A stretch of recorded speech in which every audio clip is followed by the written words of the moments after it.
Boa noite, sejam muito bem-vindos a mais uma temporada do nosso PodMedic. Aqui trazemos informações seguras e relevantes para você, nosso ouvinte. Boa noite. Hoje primeiramente a gente quer agradecer ao nosso convidado, a presença dele aqui, e o nosso, que é o Dr. Alexandre, né? Ele vai falar as técnicas dele, o seu dia a dia, né? E aí, boa noite, obrigado por estar aqui com a gente, Alexandre. Bom, boa noite, Milena, Boa Rafael. noite. Obrigado pelo convite, PodMedic crescendo bastante. Então, acho que, para mim, na verdade, é a primeira vez fazendo um podcast. Seja então, muito bem-vindo, então. Uma experiência nova, né? Que ainda não presenciei. Então, vamos lá. Eu estou bastante feliz de estar aqui e bastante estimulado aí para a gente falar bastante coisa sobre... Vamos embora. Estamos gratos sobre o dia a dia. pela sua aceitação, tá? Não podemos esquecer também dos nossos patrocinadores. Sem eles não seria possível estar aqui dando andamento ao nosso propósito, ao nosso projeto, que é o Grupo SciTech, o Hospital Sarra, Grupo Fleury, que faz com que tudo isso aqui aconteça e que a gente realize o propósito final, que é levar conhecimento e o principal, informação segura para as pessoas. E hoje o tema do nosso episódio é urologia e tecnologias. E o que é que a gente pode esperar, doutor Alexandre? Comece falando um pouquinho sobre o seu histórico profissional para a gente. Bom, perfeito. Mais uma vez, obrigado. Eu acho que assim, a urologia ela é muito atrelada à tecnologia. Até foi por isso que eu escolhi essa especialidade. Tá? Eu me formei na Unicamp, Campinas, depois eu fiz residência na Escola Paulista de Medicina. Lá, graças à influência de diversos professores, que é o próprio professor Miguel, que na época que eu cheguei lá, ele tinha estruturado um serviço incrível de urologia lá. Miguel Sdruge. Certo. O professor Miguel transformou a urologia em diversos locais, nas Unifesp, na USP, é um cara que mudou a história da urologia e quando eu cheguei lá eu vi tudo aquilo, né? Tecnologia, laser, robô, laparoscopia. Então a urologia permitia fazer desde cirurgias grandes, abertas, né? O transplante de rim, os tumores de retroperitônio. Se apaixonou pela urologia. Você me apaixonou, mas também consegue fazer cirurgias por pequenos orifícios. Isso. Esse é o ponto. Pequenos buraquinhos com instrumentos miniaturizados que a gente consegue fazer grandes cirurgias por pequenos orifícios. E que o paciente hoje procura por isso, né? A gente vê o paciente... eu sou cirurgião bariátrico, a gente sabe o procedimento minimamente invasivo é que todo mundo quer, né? Isso aí. Então, acho que é uma procura importante, né? Na verdade, o paciente ele corre de cirurgia. Ele não quer ser operado. Quem quer ser operado? Ninguém. Eu não quero ser operado. É por uma necessidade. Mas quando existe a necessidade, ele quer a técnica que seja menos invasiva possível. E aí vem aquele termo tão conhecido e famoso, né? É o minimamente invasivo, a videolaparoscopia. Ou endoscopia, né? A própria gastrocirurgia tem diversas cirurgias por via endoscópica. Na urologia, uma grande fatia dela é por endoscopia, então pela uretra, né? Então pela uretra a gente chega na próstata, a gente chega na bexiga, a gente chega nos ureteres, a gente chega dentro dos rins, né? Com laparoscopia ou robótica a gente acessa todos os órgãos. Então por pequenos orifícios a gente consegue fazer grandes cirurgias, e são grandes mesmo. Eu brinco que às vezes até os pacientes eles subestimam quando a gente... quando no pós-operatório, porque eles falam, doutor, fui operado? Nem parece. Não recuperação parece. tranquila. Você me enganou? Não, foi operado por um orifício que já existe em você, não precisou cortar, né? Então... E fala um pouco pra gente qual o teu foco principal no teu dia a dia, né? Você falou muito pra gente aqui sobre a hiperplasia prostática, deve ser isso aí, né? Sim. Bom, a urologia ela tem diversas áreas, né? Cálculo renal, tumores, cânceres, né? Transplante, doenças infantis e as doenças do homem, principalmente relacionadas à próstata. Então, esse é o grande foco, né? O meu foco atual. E a próstata tem duas grandes doenças, se a gente fosse dividir: câncer e a hiperplasia da próstata. Certo. Pode existir os dois? Pode existir os dois, mas os tratamentos são completamente diferentes. Não tem nada a ver um com o outro. Só para resumir, o câncer de próstata é tratado com a cirurgia robótica, pode ser tratado com radioterapia também. É a cirurgia que tem que cortar e tirar a próstata inteira.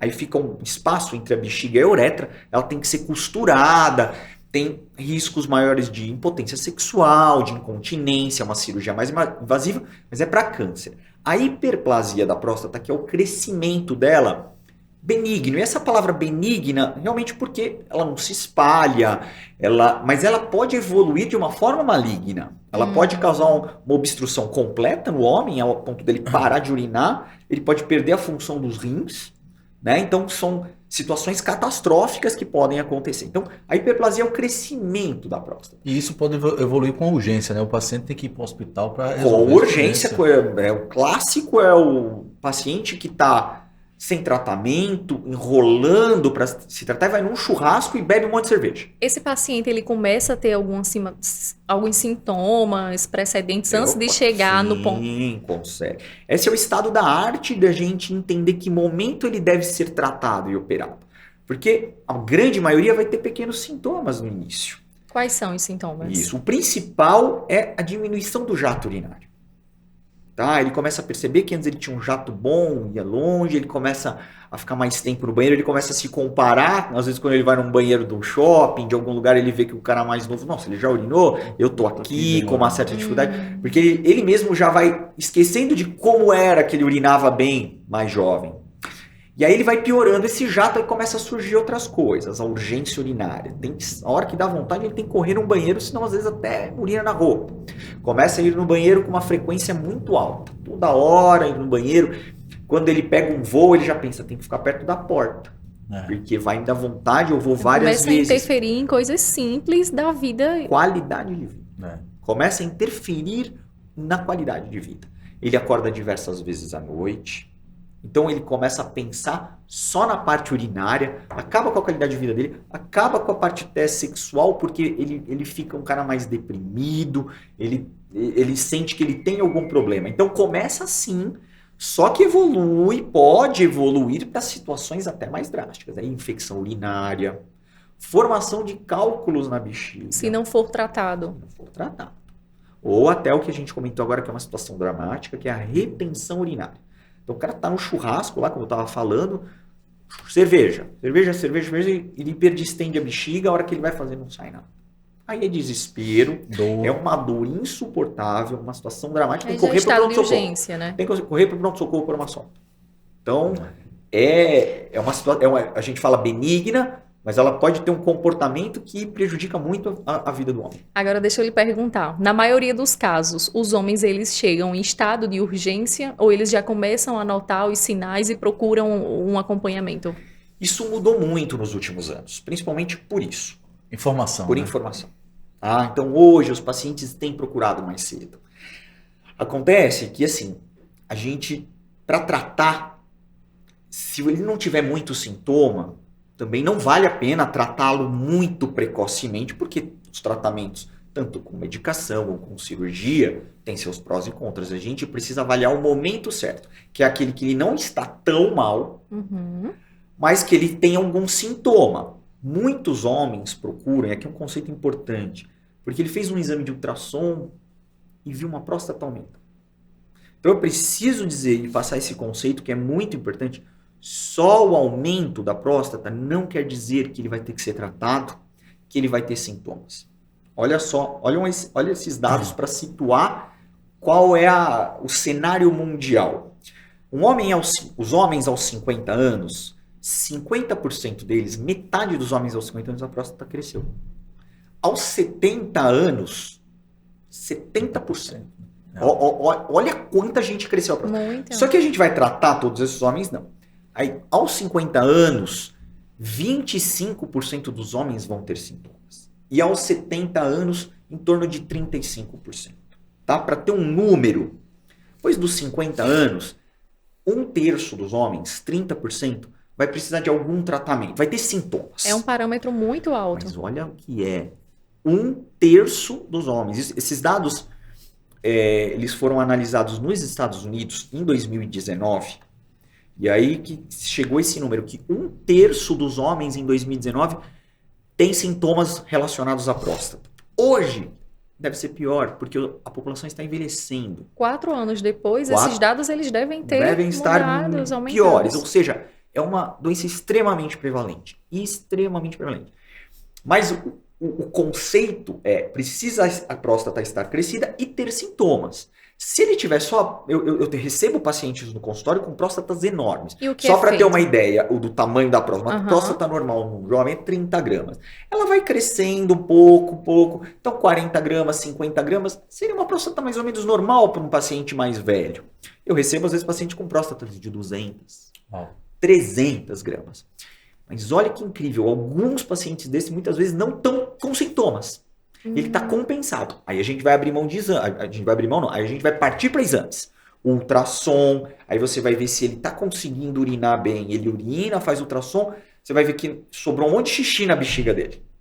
Já está com os rins dilatados. Já Já tem tem uma uma indicação. pedra. Aí você vai falar com ele assim, você está urinando bem mesmo? Será? Porque Ele às acha, vezes né? ele acha que está urinando bem. Entendeu? E não está. Então aí quando a gente faz exame, fala assim, olha, o senhor tem uma grande chance de progressão. Então é melhor tratar agora do que deixar chegar lá na frente, na sonda, na bexiga toda machucada. Tá? E qual o tamanho que você vê que da próstata que o paciente começa a ter sintoma normalmente? Isso não só a gente vê, mas tem estudos que a partir de 40 gramas os pacientes têm sintomas. É interessante também que vai depender da anatomia da próstata, sabe? Não é só o tamanho em si. A próstata ela pode crescer um lobo, um lado e um outro. E isso altera a dinâmica.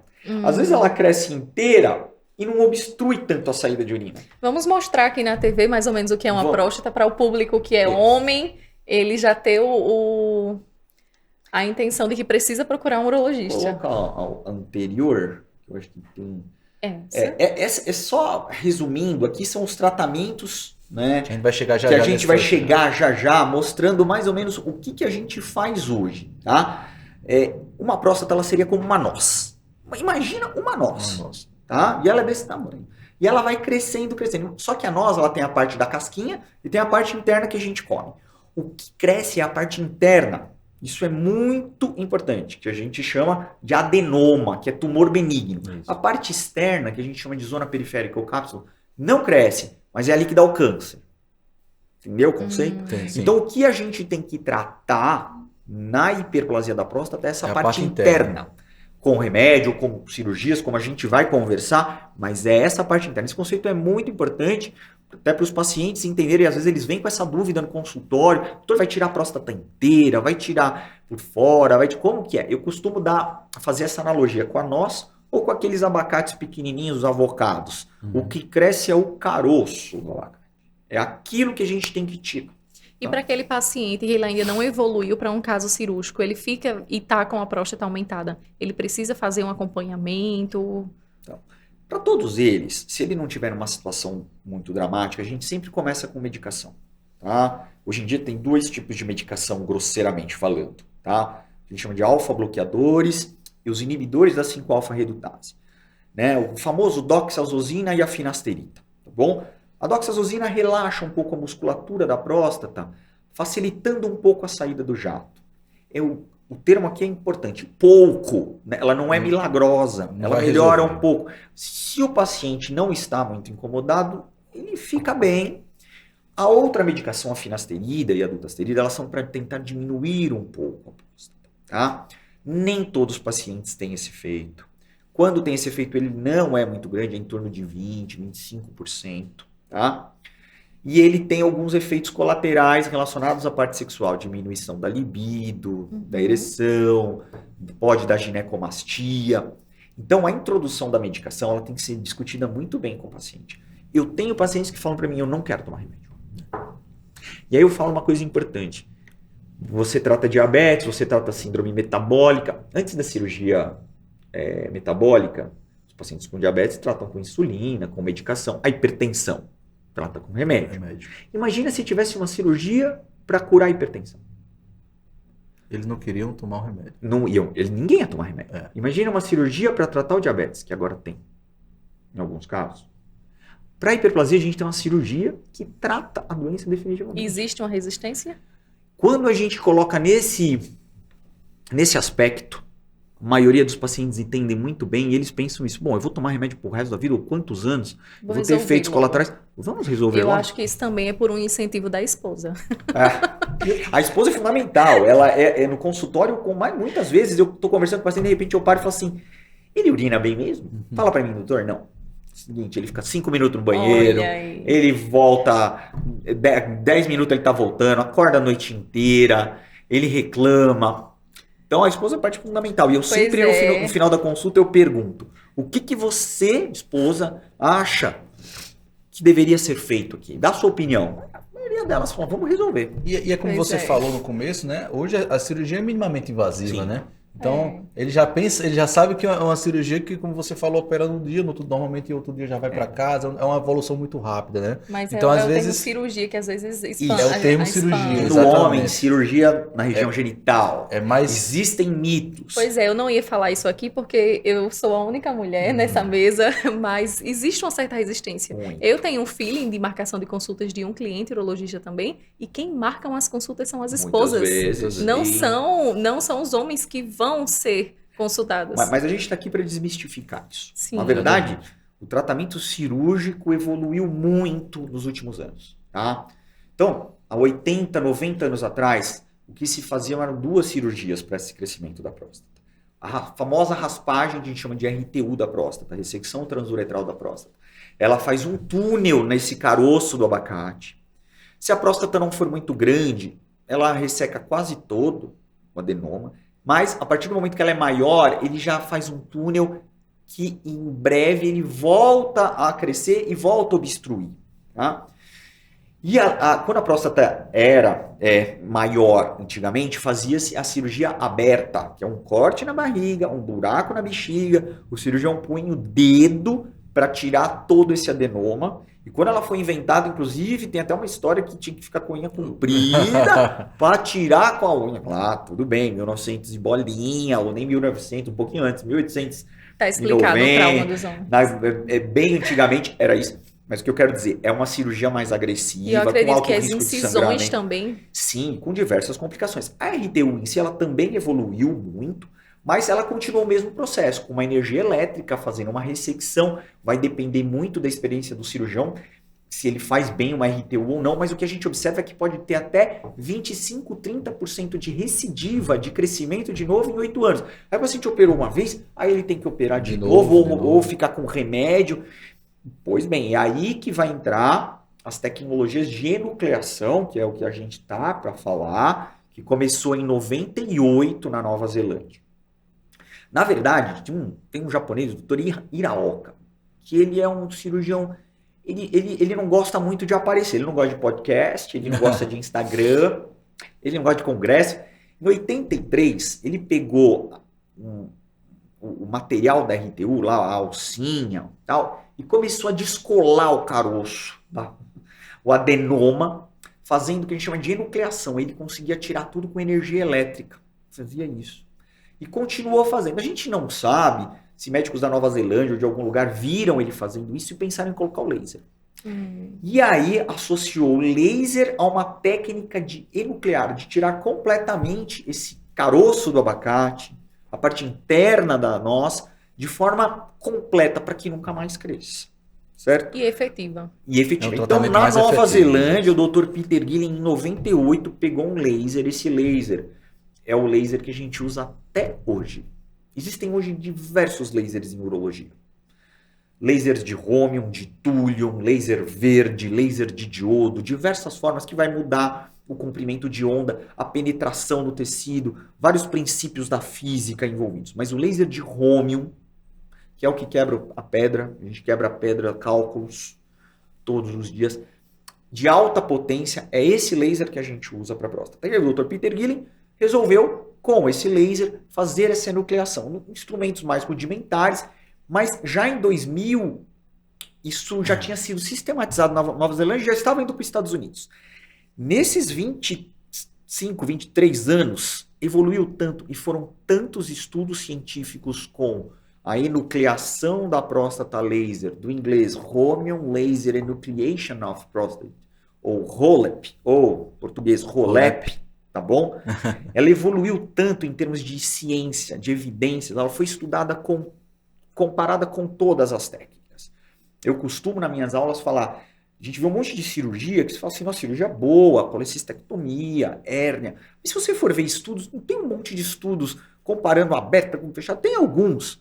O ROLEP foi comparado com tudo, com todas as tecnologias. Cirurgia aberta, cirurgia robótica, cirurgia laparoscópica, lasers de outro tipo, RTU, em paciente que toma anticoagulante, em paciente que não toma, é vastíssima a literatura. Tanto que as sociedades mundiais hoje, europeia, americana, recomendam que se você tiver hiperplasia da próstata, sua próstata for grande, o nível de evidência mais forte é o ROLEP.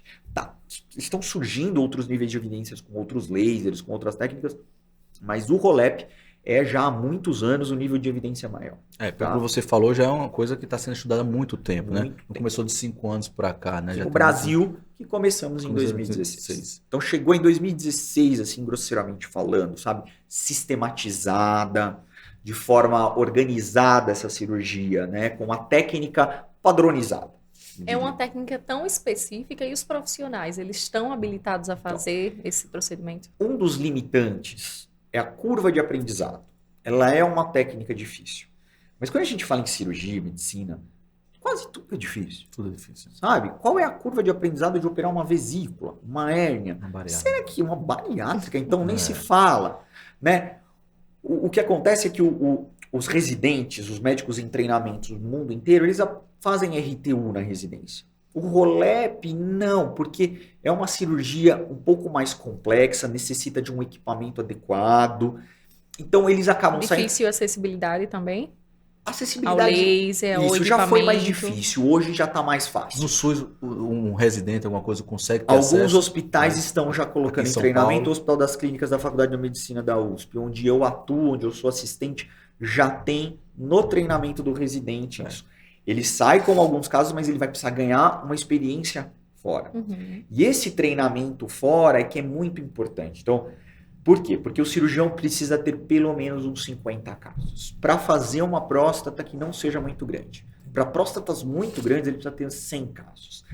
E esses 50 casos, ele precisa ter operado com o que a gente chama de proctor, ou instrutor. Um professor, um cara que está ali com ele, do lado, falando, vai para lá, vai para cá. Não, aí é errado, aí tá certo. Para não prejudicar o paciente, é óbvio. Então ele tem que fazer todas essas cirurgias com o instrutor, com o professor, aí depois o professor vai falar, não, acho que você está apto, agora vai embora. E nesse momento você está rodando o Brasil todo fazendo isso aí, né?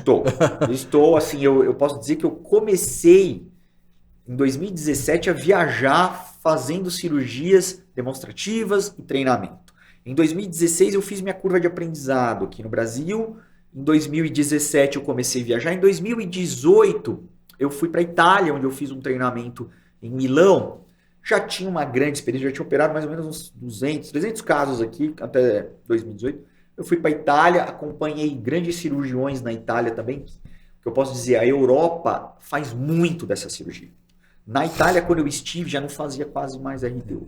Só ROLEP em todo mundo. Precisamos evoluir. Na Alemanha, a mesma coisa. A França é um pouco de cada. Espanha, praticamente também só ROLEP. Então, explica um pouquinho como é o ROLEP, o processo do ROLEP para a gente, para o pessoal que está assistindo a gente entender bem isso aí. Tá? Vamos colocar o vídeo para a gente. E muito admirável também a sua função de ensinar e formar profissionais para que cada vez mais seja algo acessível. Eu acho que quando a gente seguro. A gente ensina, a gente aprende duas vezes, né? Tem essa frase, com certeza. Você está vendo um colega inexperiente ali, você vê erros que você já consegue evitar. E a questão do ROLEP é que é uma anatomia tridimensional. Você, dentro da próstata, você precisa estar ciente de onde você está 100% do tempo. Esse é o grande problema do aprendizado. O cirurgião precisa ter uma propriocepção, que a gente chama um conceito de espacial dentro da próstata. Essa cirurgia é completamente pela uretra. E a gente vai assistir a cirurgia, vai operar assistindo numa tela. Tá? Uma câmera conectada a um instrumento muito fino, que é colocado na uretra, que não machuca a uretra. Tá? Ele é muito fino, colocado na uretra. E por dentro desse instrumental tem uma câmera, uma ótica, conectada a uma câmera que transmite para um vídeo. Além disso, vai passar um laser dentro desse aparelhinho, uma fibra laser, que vai disparar o laser, como vocês vão ver. E aí, a batida desse laser, ela vai criando um espaço entre o adenoma e a cápsula, entre o caroço do abacate e a parte verde. Vai criando um espaço. E de forma que ele vai sendo solto, e ele vai cair aonde? Lá na bexiga. A bexiga está cheia de soro. Essa cirurgia ela é feita com soro. Ela corre soro o tempo inteiro para criar o nosso espaço. Você cria um espaço com soro. Isso, como se fosse na laparoscopia o gás. A gente com a laparoscopia, a cirurgia no abdômen, a gente cria o espaço com gás. Com gás. E vocês fazem com soro. Com soro. Então a bexiga fica armada, a loja da próstata fica armada e a gente vai trabalhando ali sob visão. Cada vez que aparece um vaso, uma veia, uma artéria, a gente com laser cauteriza. E esse é o grande pulo do gato nessa cirurgia que vai trazer um grande benefício, que é diminuir o sangramento porque você pega o vaso lá na raiz. A RTU e outras cirurgias, você vai pegando a mesma veia várias vezes, sangra várias vezes. O Rolep você vai na raiz, queima ela, ela para de sangrar. Tá? Então é bom que Então isso aqui no pós-operatório a gente vê aqueles pacientes que não estão com aquelas irrigações sem muito sangramento, né? Sem sangramento, tanto no intraoperatório quanto no pós-operatório. E por isso que no Rolep a gente consegue dar alta no dia seguinte. Entendi. Na grande maioria dos casos, tirar a sonda e dar alta no dia seguinte. Olha aí, mais um benefício para os homens. Sim, alta precoce. E sem sonda, né? E sem sonda. Porque incomoda bastante a sonda. Incomoda. Na RTU, às vezes são 2, 3 dias internados. Nas cirurgias abertas, às vezes 1 semana, 5 dias com sonda. Na robótica laparoscópica, de 3 a 7 dias de sonda. Então, no Rolep, é 1 dia internado e 1 dia de sonda. Alguns casos a gente consegue dar alta no mesmo dia. Aqui eu estou mostrando um instrumental importante que é o morcelador. Certo. Tá vendo? Ele é fino, ele é colocado por dentro do aparelho e ele vai mastigar no final todo aquele adenoma que está dentro da próstata. Ele vai sair todo mastigadinho e vai para análise para ver se não tem câncer, etc. Então olha lá, a gente está vendo eu operar. A posição do paciente, qual é a posição desse posição paciente? De litotomia, certo. Que a gente chama. Eu faço todo mundo com máscara laríngea. Certo. A máscara laríngea não entuba. Boa. Na minha experiência, não entuba. E olha lá o laser atuando. A pontinha está aqui embaixo, um cristal, e ele vai disparando. Aí está a próstata, esse rosa, né? Toda a próstata. E vocês vão ver que daqui a pouco ele vai criar um plano. Eu estou vendo lá na tela a cirurgia. Tá vendo? O tempo inteiro, o instrumental tem que ser muito bom para que tenha uma visão muito boa. E ó, o laser a gente não enxerga porque o disparo do laser, porque é num comprimento de onda que é invisível ao olho humano, tá? Que é 2.000 nanômetros. E o que é importante é que existem alguns passos para evitar alguns problemas nessa cirurgia que são problemas temidos pelos homens, que é a incontinência urinária. Impotência sexual não acontece, tá? Assim, não existe uma relação anatômica da enucleação da próstata com impotência sexual, tá bom? O que pode acontecer quando o cirurgião não tem experiência é... Ó, aqui está um vaso, ó, que está prestes a sangrar em cima, vermelho. É um cautériozinho. Olha lá, e o laser vai disparar, e vocês vão ver que ele vai cauterizar e ele vai ficar todo branco, ele queima, sumiu o vaso. Entendeu? E aqui ele vai descolando. Para cima está o adenoma da próstata, para trás a cápsula. É difícil mesmo entender. Os urologistas mesmo têm grande dificuldade no começo de entender essas diferenças. Por isso a experiência. A gente tem uma sensibilidade com o aparelho. Ele é uma continuação da nossa mão. E o trauma é bem menor, né? O trauma é bem menor. E uma pergunta sempre, todo paciente fala, né? Complicação. Qual o risco de uma complicação, perfeito, a taxa de complicação num procedimento desse? Então, esse procedimento ele diminui muitas taxas de complicação comparado com a RTU e cirurgia aberta. Que as complicações quais são? Sangramento. Que é ter que receber transfusão ou ter que fazer uma nova cirurgia. Com o Rolep, hoje, na minha experiência aqui, mais de 1.000 casos, tá? Eu não tenho nenhuma transfusão sanguínea. Na literatura, as taxas de transfusão são extremamente raras. Podem ter pequenos sangramentos, coágulos. As chances de ter alguma obstrução por coágulo é em torno de 2 a 5%. É muito rara. Tá? Olha outro vaso ali, ó. Olha lá, vai ter outra cauterização. Esse vasinho aí sangrando. E esses vasos geralmente sangram bastante, né? Mas olha lá, o laser dispara, a gente nem vê, ele vai tampando o vaso. Ele vai necrosando. É impressionante. Tá? Outra complicação muito temida é a incontinência urinária, perder urina, tá? Olha só essa imagem aqui que eu estou mostrando. Isso é o esfíncter urinário completamente preservado, a sua mucosa. Então foi cortada a próstata. E vocês veem que é um corte cirúrgico, óbvio, delimitando o esfíncter e fazendo uma proteção dele. Então, com essa técnica de preservação do esfíncter, as chances de incontinência são praticamente zero, tá? Por fim, a parte de impotência sexual realmente também é uma coisa extremamente rara, não acontece. O que acontece, na verdade, é que às vezes o paciente melhora da qualidade de vida, ele vai melhorar a parte sexual. Porque ele tá mais feliz, ele parou de tomar os remédios que faziam mal. Mexe muito com o emocional também. Mexe muito. E aí nessa imagem já tá saindo, o adenoma já tá saindo. Olha lá. Você já viu o adenoma saindo, se descolando, né? Descolando ali, ó, o laser, vocês vão ver no final agora. E ele vai cair lá no fundo, que é a bexiga. Que é a bexiga. Nossa. Para o nosso ouvinte que não está entendendo nada dessa imagem, explica um pouquinho para a gente o que é essa parte branquinha. Essa parte branca lá em cima é o tecido que estava entupindo o paciente. É uma bolinha, né, um caroço. E aqui embaixo é a casca da próstata, a cápsula que tem que ficar. E ele vai cortando ao laser as fibras. Olha lá a bolinha. Olha a bolinha lá. A bolinha. Aquilo ali é o adenoma. Tum, caiu lá dentro da bexiga. Ó. Agora eu vou trocar o instrumental para um outro que vai aspirar tudo isso aí mastigando, que é o amorcelador. E aí vai sair tudo. Ó, outro vasinho aí com laser a gente vai pegando, cauterizando todos os vasos. E olha só a imagem. Então fica tudo aberto, o esfíncter aqui. Então a urina vem lá da bexiga, passa aqui livremente, entendeu?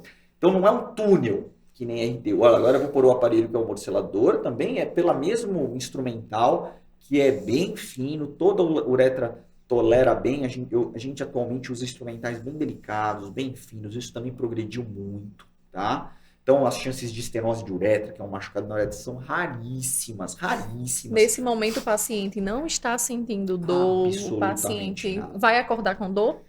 Não acorda com dor, tá? Essa é uma cirurgia que a princípio não tem dor. Às vezes na cicatrização ele pode ter um pouco de ardência, aí ele toma medicações para isso que vão melhorar. Que vai minimizar. Mas a anestesia é muito importante, a equipe tem que ser muito boa. E a gente fazendo com máscara laríngea, tira o desconforto da raque, às vezes do paciente ficar acordado durante a cirurgia, se mexendo. Isso é um procedimento de quanto tempo, mais ou menos? Uma hora. Uma hora você resolve a sua vida pro resto da vida. Próstatas extremamente grandes, a gente pode chegar a 2 horas. Incrível. Mas em torno e é como você falou, é um procedimento que você não precisa depois ter que refazer, repetir. É um procedimento que é permanente, né? Nunca mais. É por isso que o Brasil todo está procurando esse procedimento. Não só os urologistas, como os pacientes.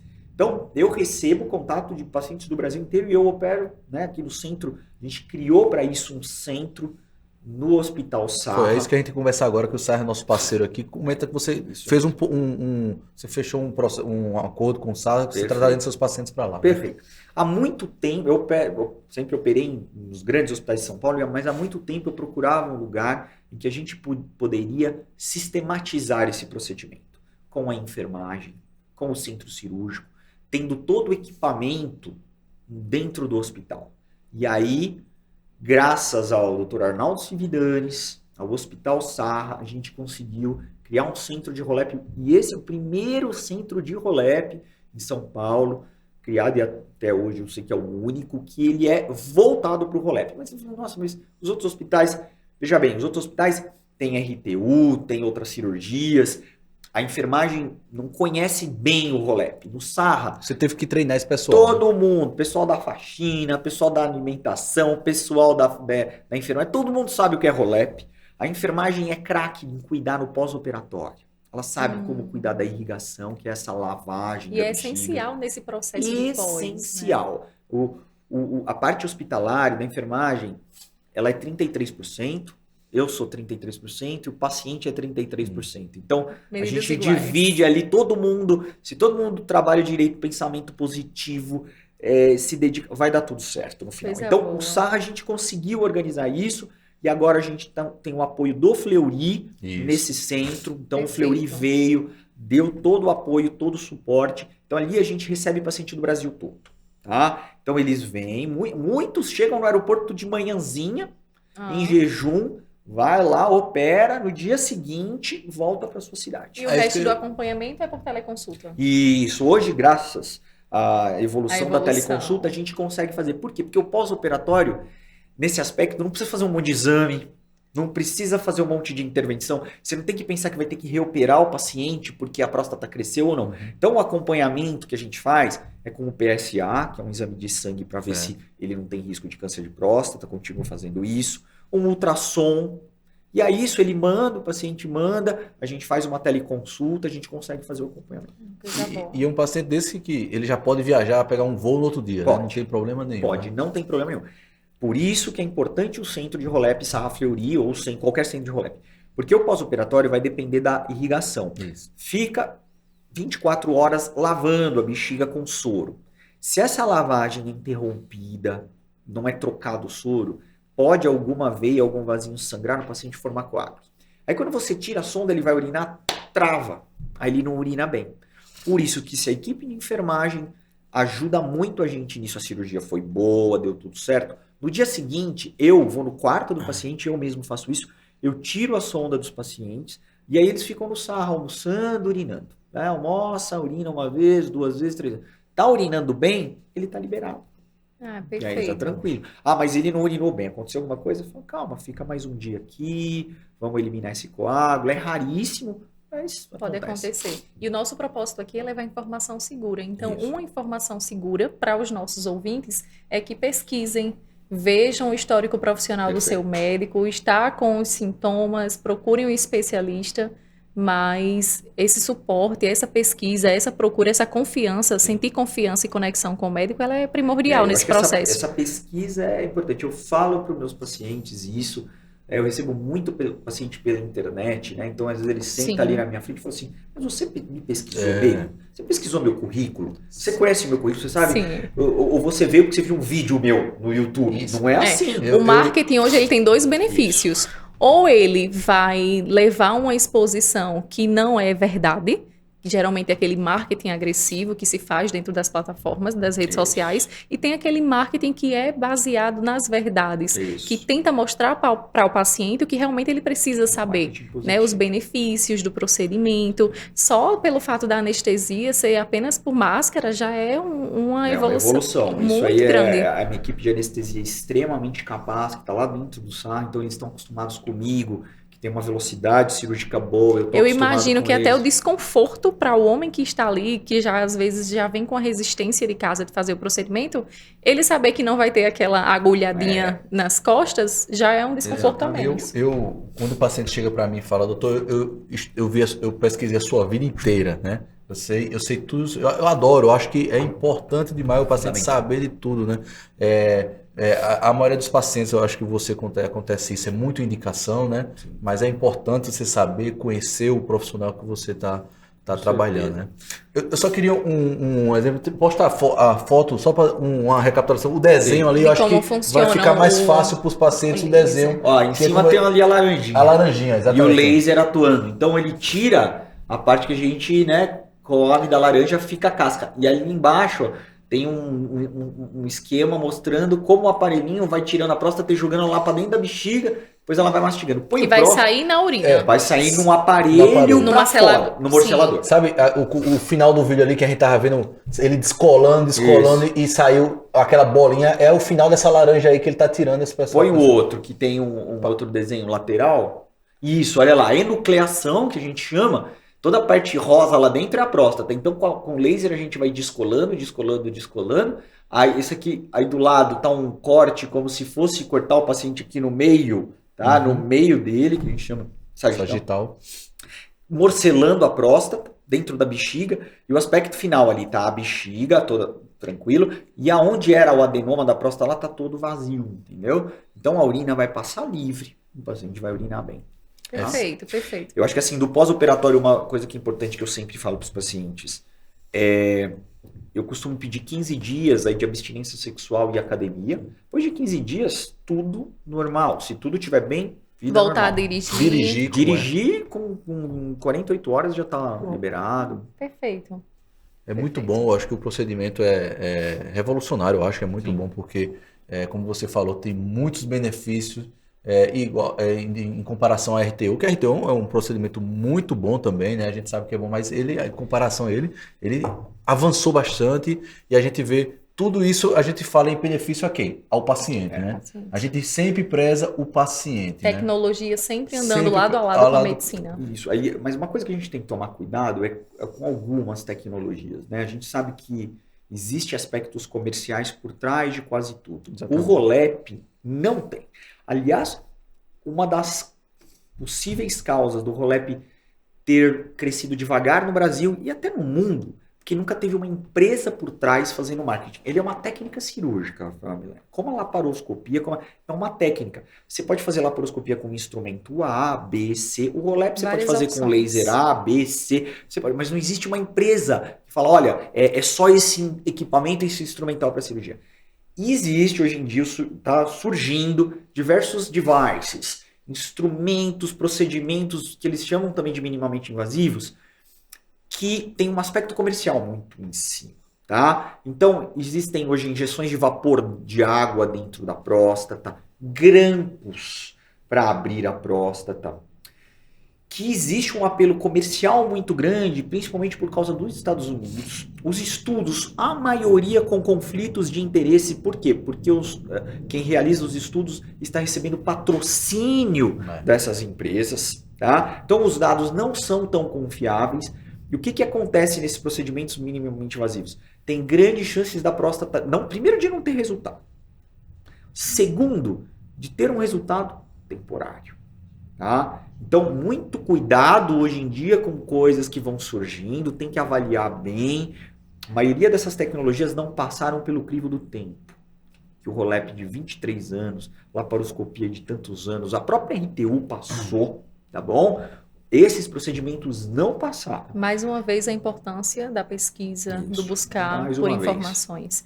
Mas é isso, estamos chegando ao finalzinho do nosso episódio. Somos muito gratos e estamos aqui admirados pelo seu trabalho, por levar Legal. conhecimento para outros profissionais também. Isso é admirável demais. Passa rápido, né? Boa, Boa, né? tô vendo ali, já passou. É, Passa rápido, pois né? é. Já deu quase uma hora. Mais uma hora aí. vez, agradecer aos nossos parceiros, a SciTech, ao Hospital Sarra, ao Grupo Fleury. Sem eles, nada disso poderia ser realizado. Também Eles- gostaria de agradecer a eles, principalmente Sarra Fleury, o grupo todo. Queria agradecer aos funcionários do Sarra, a equipe de enfermagem, que os pacientes sempre elogiam muito, estão de parabéns.